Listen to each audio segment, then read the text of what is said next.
and welcome to our live session today, where we'll be talking all about our brand new Master's Programme in Research Methods for Health and Social Care Practice.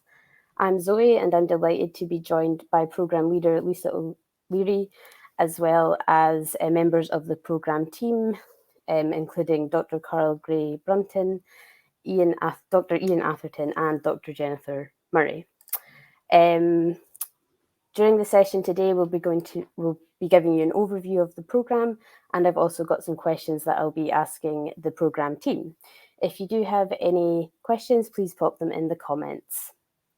I'd like to get us started by inviting the team to introduce themselves, so if I can pass over to Lisa to get us started. Hello, everybody. I'm really delighted to be here today to talk about this really exciting new Master's Programme. So my name is Dr. Lisa O'Leary, and I'm the Programme Lead for this Master's Programme. And I'm just tell you a bit about myself. So I've worked as a lecturer and a researcher at Edinburgh Napier University since 2017. And prior to that, I worked in various different universities across the UK, doing research in relation to the health inequalities of various different groups. And prior to embarking on a career in research, I qualified and trained as a social care worker in Ireland. So I worked in social care positions, which included supporting various different groups, such as people with intellectual disabilities. So I'm really aware of the link between how research links, the importance of linking research to health and social care practice. And I'm really passionate about collecting evidence in order to address the health needs of various different groups as well, underserved groups.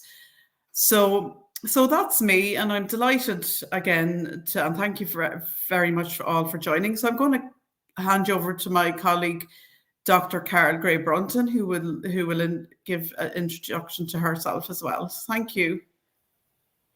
Thanks a lot, Lisa. I'm delighted to be here.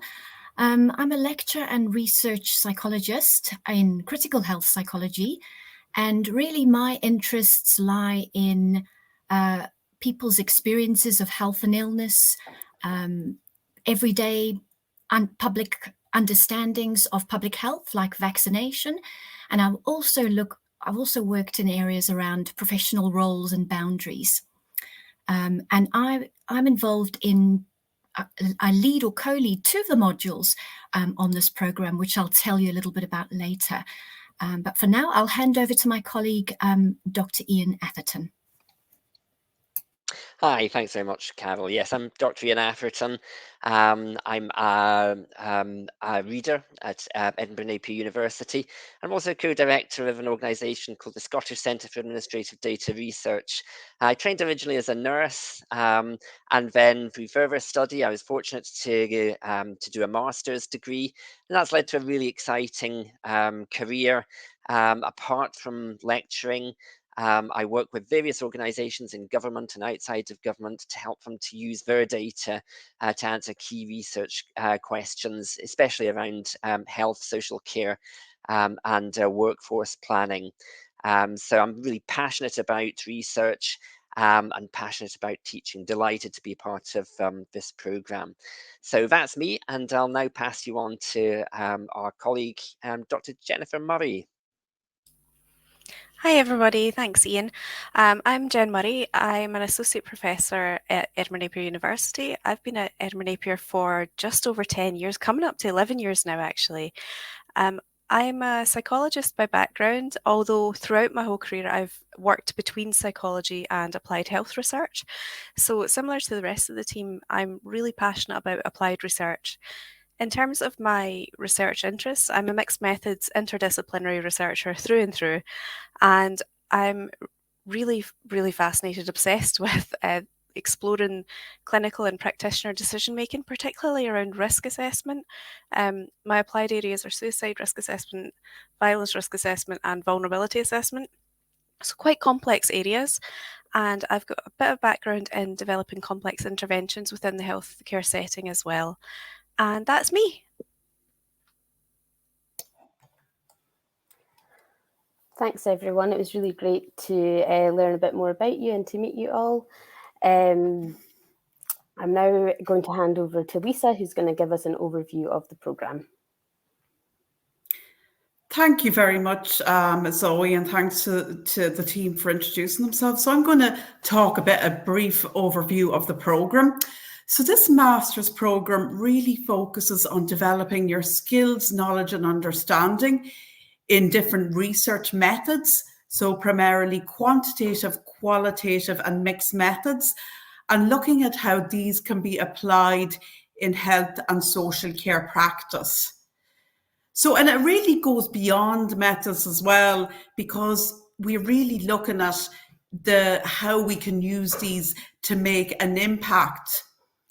And we are mindful of the fact that when we are delivering this program, we will be looking at how we will be making sure that the materials feel real and authentic to you in your day-to-day practice. So pathways to impact and implementation are really strong focus of this program. So you will hear from some guest speakers who have conducted impact case studies and who have made a really strong impact on research. So, for example, you'll hear about researchers that have made change, that have influenced national, international guidelines, such as the World Health Organization guidelines, for example. And you will also, another core aspect of this program is patient and public involvement. And this is really important in research at the moment, because at the moment, if you are applying for research funding, all funders at the moment want you to demonstrate how you're going to achieve patient and public involvement in your research. So patient and public involvement and co-production and co-design are really important concepts that we'll be looking at in this master's program as well. So there'll be some really great guest talks as well from researchers who have co-designed and co-authored research with stakeholders such as people with intellectual disabilities and students, for example. So that will be really exciting. Another exciting element of this program is you will get to look at different examples of disseminating research, going beyond written publications. So looking at knowledge exchange, community engagement strategies and podcasts. So this will be really exciting. And after you've learned about research methods and strategies for impact and stakeholder engagement, you'll have the opportunity to consolidate all of this knowledge into designing a piece of research that is something that you're really passionate about. And you'll get to write up a dissertation with the support of a supervisor. And this could be relevant to health or social care practice. And this will be really, really great opportunity. And you'll also have the opportunity to, if appropriate, to also be supported to write this up into a publication, which would be great as well. Okay.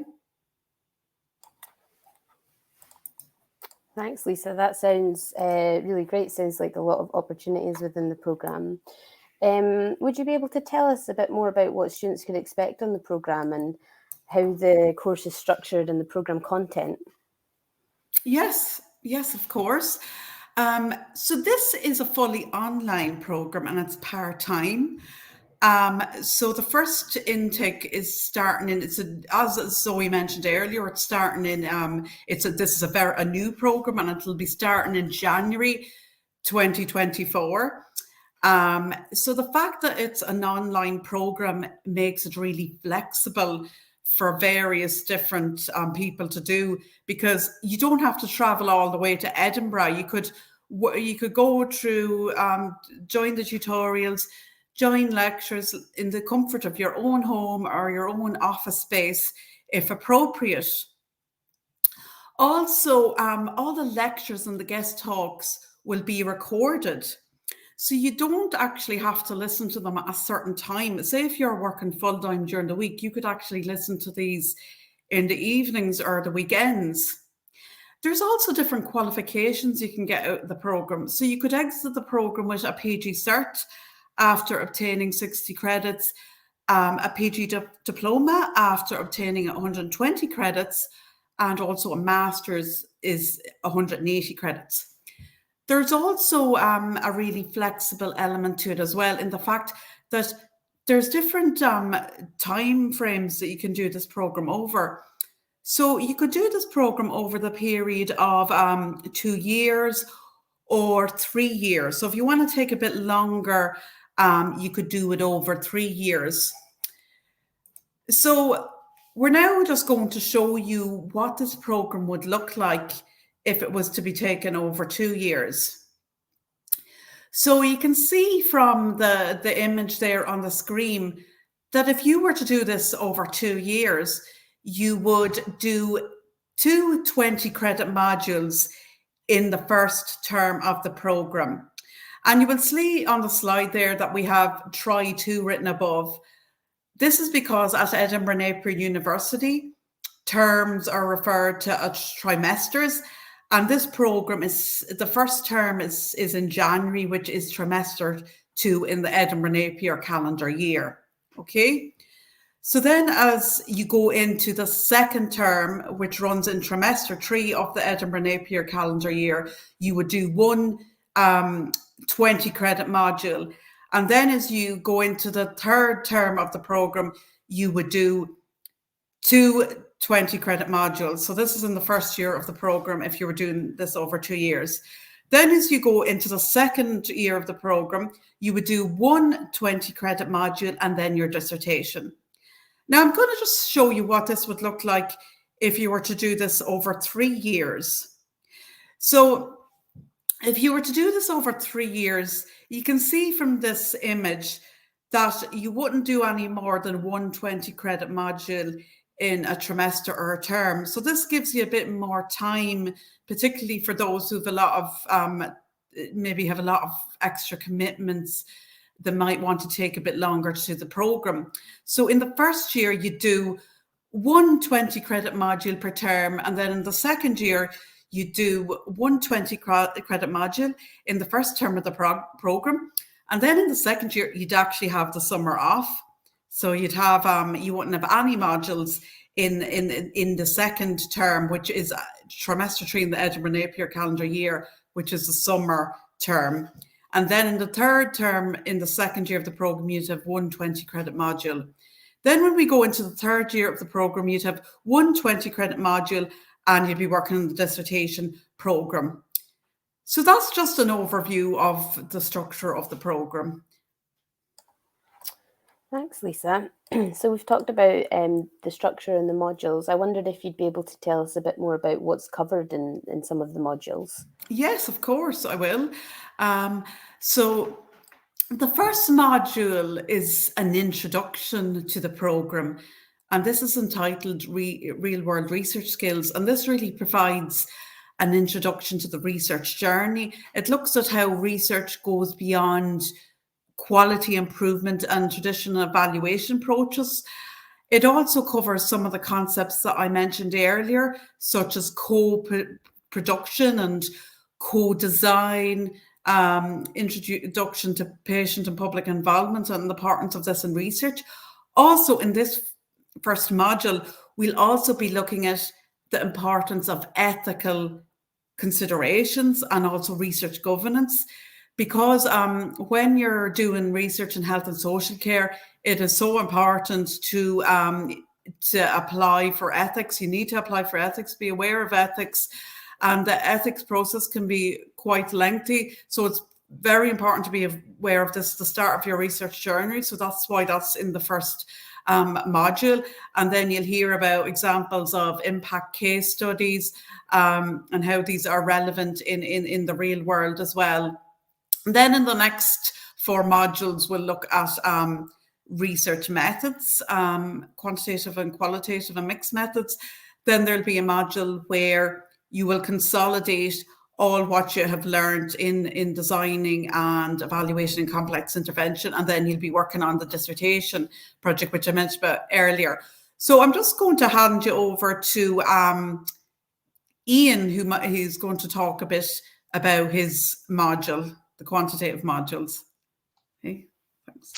Thanks very much, Lisa. So yeah, there's two modules where you look at quantitative methods. I think sometimes students can be quite put off by the idea of studying statistics, but in our experience, people actually find looking at quantitative methods very enjoyable. We aim to make it very accessible and very practical. So the module that I'll specifically be focusing on is the second of the two modules, and that builds on the first the first quantitative module.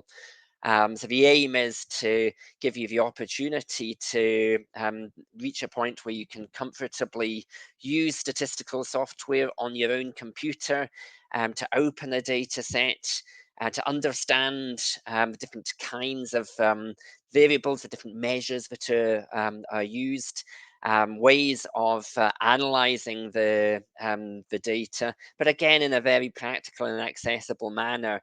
I think that intuitively we use statistics in many respects in our day-to-day lives, so we really build on that, so that you've got a really firm underpinning, really open understanding as to how statistical methods work, how you can use them yourself, and as I say, very practical means, how you open a data set, how you run basic analysis, what that means, and what its limitations are, so that you can then go forward and understand how to use different statistical tests and build your own knowledge into the future.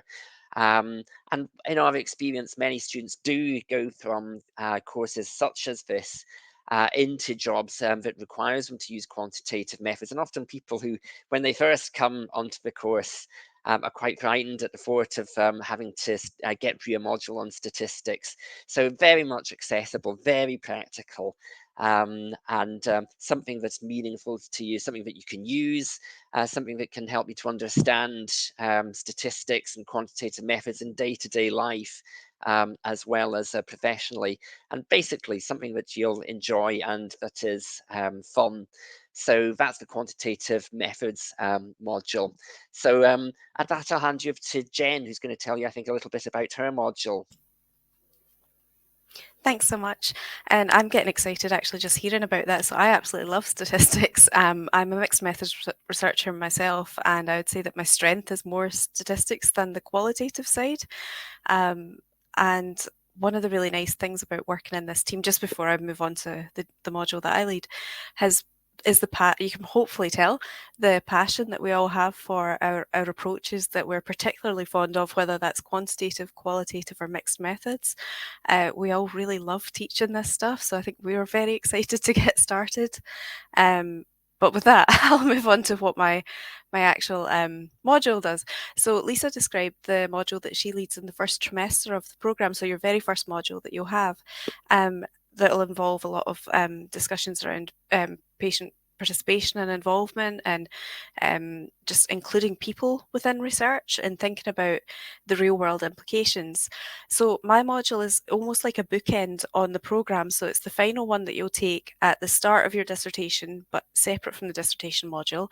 And it's really coming back to all those things that you've covered in that first module, but now with all of that lovely knowledge that you've got around about quantitative, qualitative, and mixed methods, where you can really critically apply the theory that you've learned and those skills that you've learned. And we're revisiting some of those concepts and processes that we cover in the first module.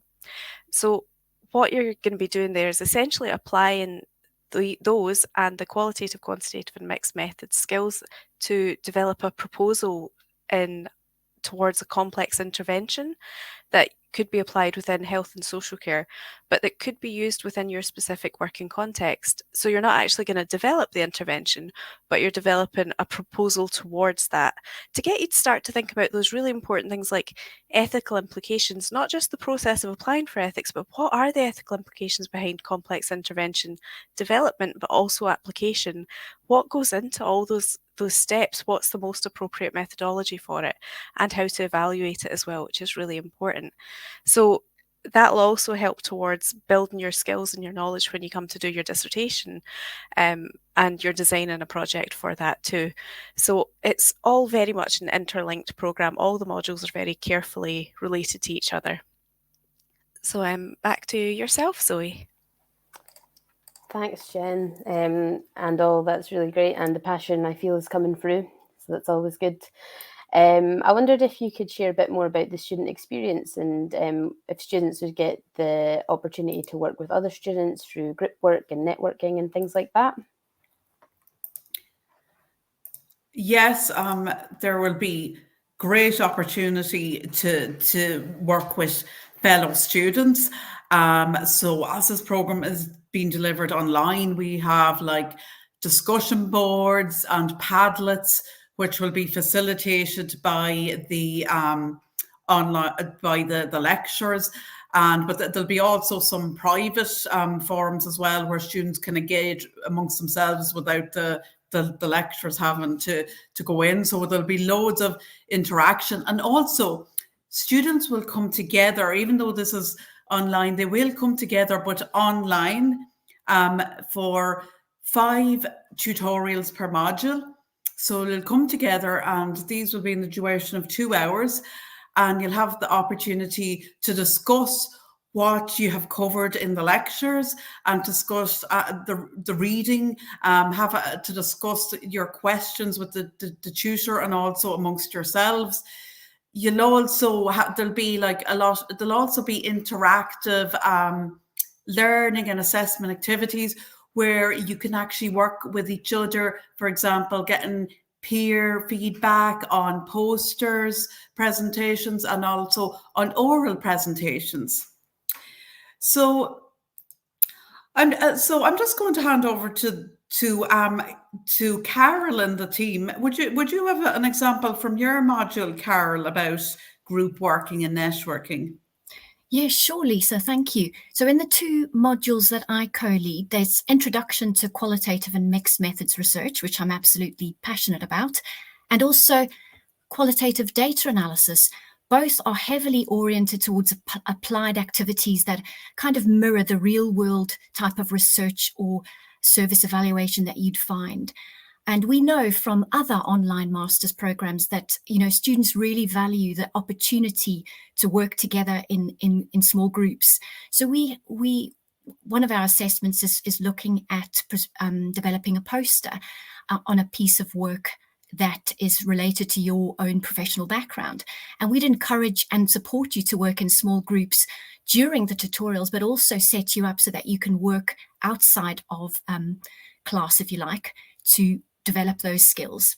And likewise in our data analysis, where you get the opportunity to conduct a piece of qualitative data analysis with support, we also find that works really well when people are working together in small groups to share ideas, to develop the analysis. So that's just a couple of examples there. And I'll hand you over to Ian, who may have some examples from his module as well. Thanks very much, Carol. And really, what I would do is just second what Carol has suggested there. We see students working together as one of the most valuable ways of learning that can happen. So it's something that we really try to encourage. And like Carol's module and my own module, and indeed other modules, we set up assessments to really encourage students to work together. The value of explaining to colleagues what your views are, what your take is, supporting fellow students, for example, in the analysis in some of the practical assessment assignments that we'll be providing with you.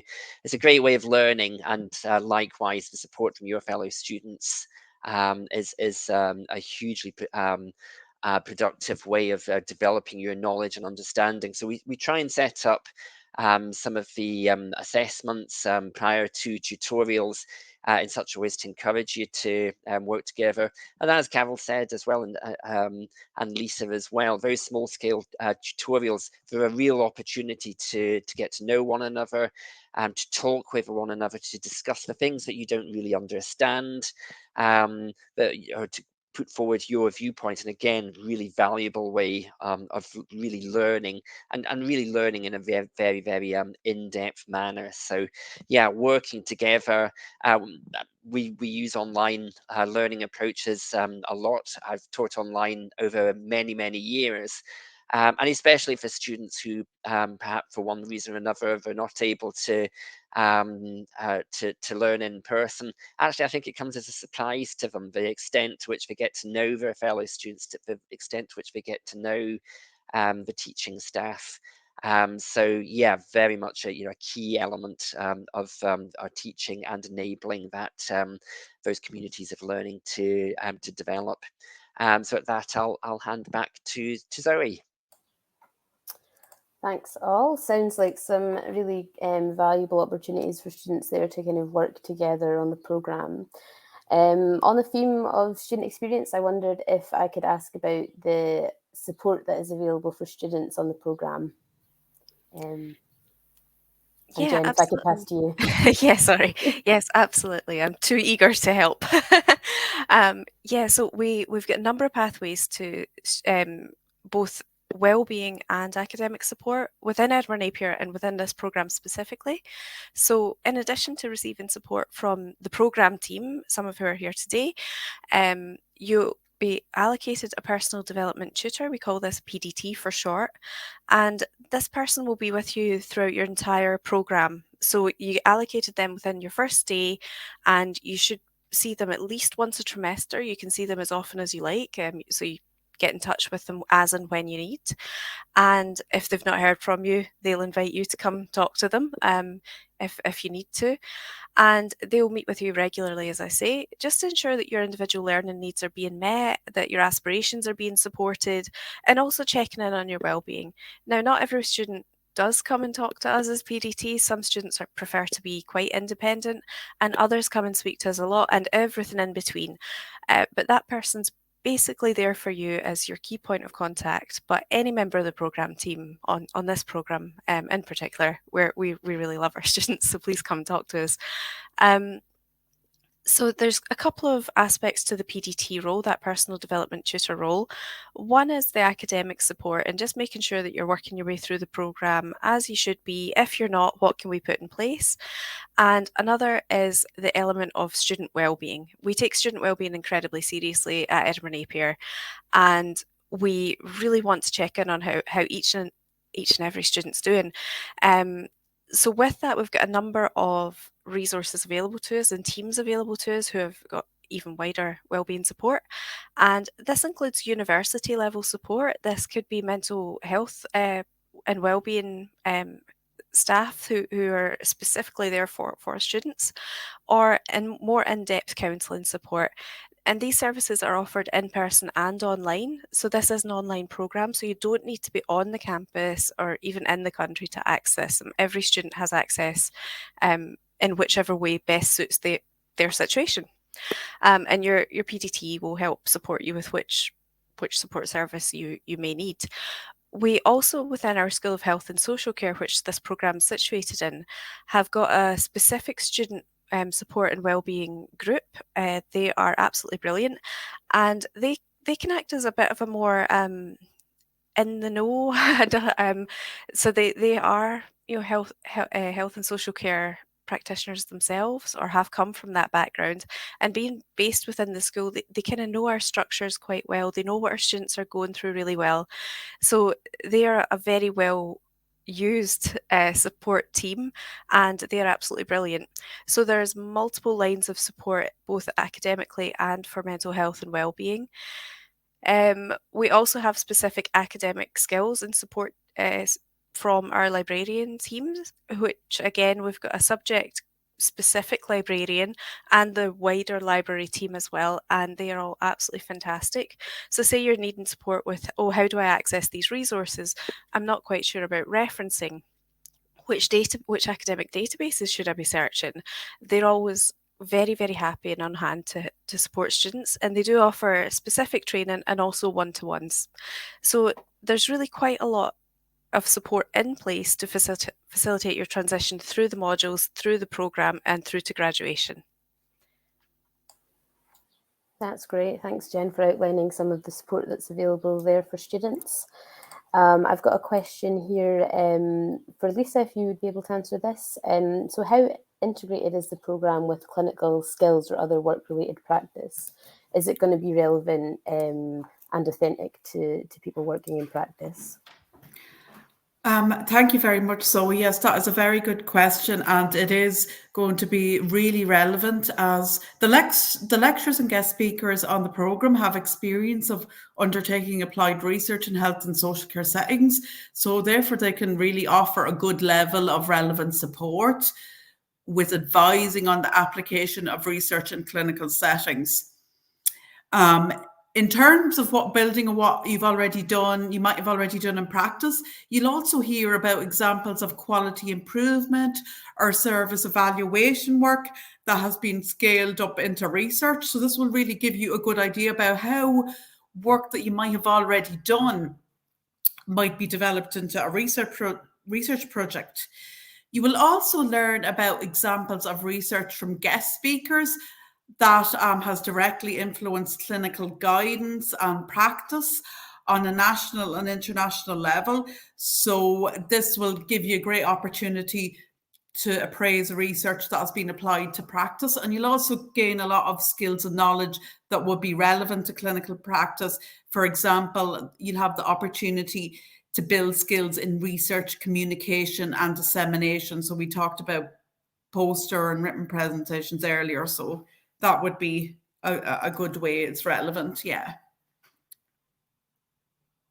Would any of the team like to add to this, if any other examples of how it could be relevant to clinical practice, the programme? Perhaps I can just chip in, Lisa. Yeah, I think having a good understanding of the research process and how research is done is hugely valuable in terms of developing our own clinical practice. It can really help us to understand the research that's out there. We have to, as professionals, constantly be up to date with the latest evidence, and that really benefits from our understanding of how that evidence is arrived at and what it actually means, how much value we can attach to different pieces of evidence. So I think understanding research, even if you don't go into a career as a researcher, the benefits to clinical practice is considerable. Yeah, I would absolutely agree with that, and I think some of the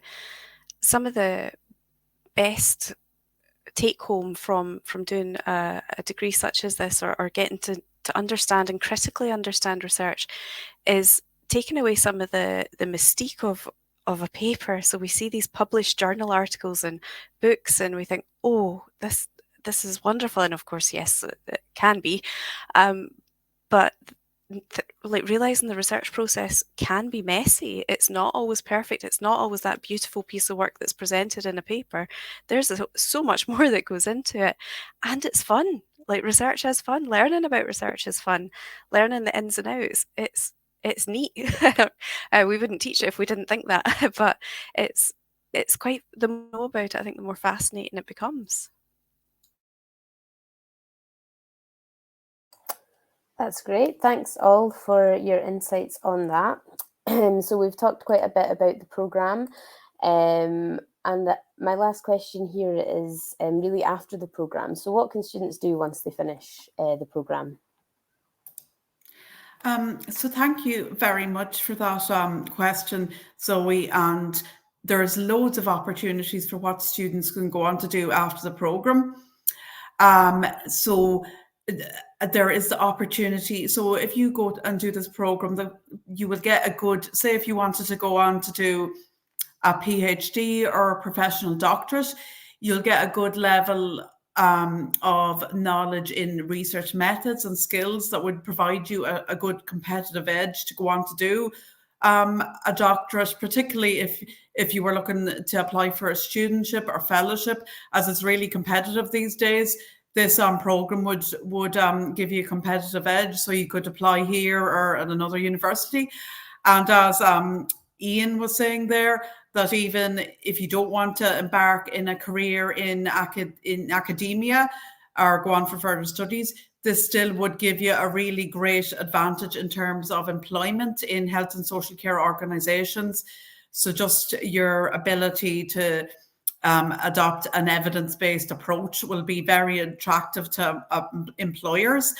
And the fact that you'll be encouraged to write up and publish research findings from your dissertation project, which will be supported by academic staff, if deemed feasible and appropriate, will also be great for your career development also.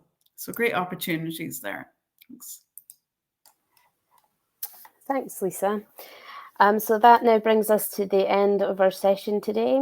Thank you to the programme team for joining me and telling us all about this great new programme we have here at Edinburgh Napier.